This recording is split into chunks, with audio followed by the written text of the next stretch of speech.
நீங்க மகாபாரதத்துல திரௌபதிக்கு ஒரு விக்கம் உடனே தண்ணி எடுக்கிறதுக்கு 4 பையல்கள ஓடிடுவாங்க 5 பேர்ல. திரௌபதி நிப்பா, தண்ணி எடுத்துட்டு வரவே மாட்டாங்க 4 பேரும். தர்மன் வெயிட் பண்ணிட்டே இருப்பார். இவளுக்கு விக்கல் அதிகமாயிரும். தர்மன் சொல்வார், நான் போய் தண்ணி எடுத்துட்டு வரேன்னு போவான். நீங்கள் நிஜம் என்றால் நிஜம் நம்பிக்கோங்க, புராணம் புராணம் நம்பிக்கோங்க, எனக்கு மேட்டர் முக்கியம்.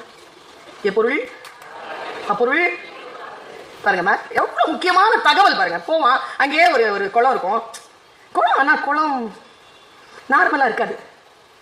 நீ பாப்பான், அங்க ஒரு மரம் இருக்கும். அந்த மரத்துல ஒரு எக்ஷன் மறைஞ்சிருப்பான். அவன் வச்சிருக்கிறது மாயக்குளம். தண்ணி குடிக்க வரவங்களுக்கு அவன் கொஸ்டின் கொடுப்பான், ஆன்சரை கொடுத்தா தண்ணி கொடுப்பான், இல்லைன்னா மயக்க மடையை வச்சு தொங்க விட்டுக்குவான். பசிக்கும் போது சாப்பிடுவான். 4 பேரும் அங்க தொங்கிட்டு இருக்காங்க, மயமா இருக்காங்க. தர்மனுக்கு தெரியாது. பாப்பா கேட்டுக்கும், தர்மனுக்கு தெரியாது. நேரா தர்மன் வந்து உட்காருவான். தண்ணி இங்கதான் இருக்கு, பயல்வழியும் காணோம். சரி, தண்ணி எடுத்துக்கலாம். தண்ணி கிட்ட அப்படி வரும்போது மறுபடியும் தோணும், இல்லையே இவ்வளவு ஃப்ரீயா இருக்குது, காத்தே இல்லாம இருக்கு, கல்லு மாதிரி இருக்கு தண்ணி, என்னது இது? கொஞ்சம் யோசிப்பாங்க.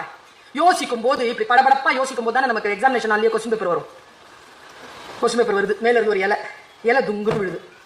என்னடா இது, இலை கல்லு மாதிரி விழுது. கல்லை பார்த்துட்டே இருக்கும் போது இலையினுடைய பகுதி தண்ணியில பாதி தரையில பாதி அப்படி நகர்ந்து போகுது. தரையில இருக்கிறது மஞ்சள் ஆகுது, தண்ணியில இருக்கிறது சிவப்பாகுது. சிவப்பு மீனாகுது, மஞ்சள் பகுதி குருவி ஆகுது.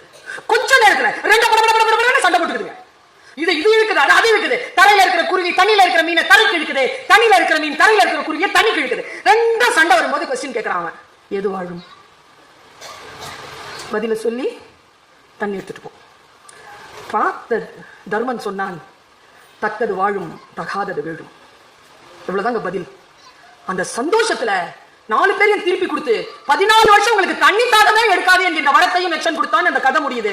நான் இது ஏன் சொல்றேன் தெரியுமா? எனக்கு தெரியாது எக்ஷன் வீசிய இலையில் நாம் தான் அந்த இலை. நீங்க குருவியா மீனா? நான் குருவியா மீனான்னு எனக்கு தெரியும். மீனா இருந்தீங்கன்னு வச்சுக்கோங்க, தரையில இருக்கிற குருவிய இழுத்துட்டு தண்ணிக்கு போயிருங்க.